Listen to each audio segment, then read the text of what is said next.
Abantu bakoresha TikTok bakunda kugira aya makosa. Impamvu video zawe zitabonwa n'abantu benshi ni ukubera ko utabyitaho. Akenshi cyane buriya hari ikintu bita algorithm. Algorithm ni igena uburyo video yawe iba recommended bitewe n'abayirebye. Rero ibyo bigaterwa n'iki n'uburyo uploadinze video yawe no kureba performance n'uburyo irimo iragenda ikora. Abantu benshi rero ntabwo babizi, nta nubwo njya mbona bakunda kuba babivugaho. Nabonye neza abantu mukunda TikTok cyane ndavuga ati waye ntazana amasomo.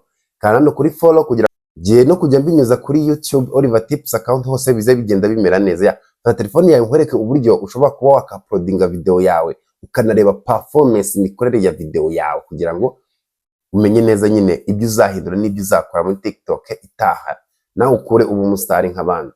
Ubundi busanzwe ugiye kwa uploadinga ukanda ahangaha nyine hanyuma ukaza ugahitamo video reka mfate iyi wenda. Abantu bakoresha TikTok bakunda kugira aya makosa.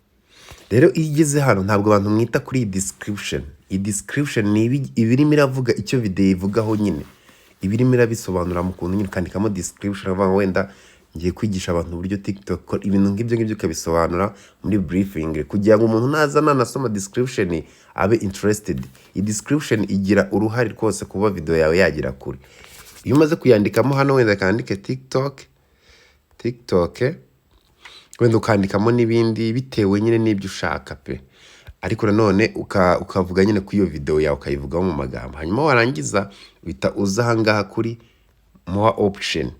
Ni more option akenshi cyane wemerera comment kubera ko uyu muntu ateye comment buriya bigira bituma nyine umuntu abona ibyo video ishaka, ukemera duo ukemera nyine ko abantu bayikorera ama challenge n'iki twombi twose ukadufungura. Umaze ko wadufungura uramanuka ahangaha dore akantu k'ingenzi rero nakangaka allow high quality upload.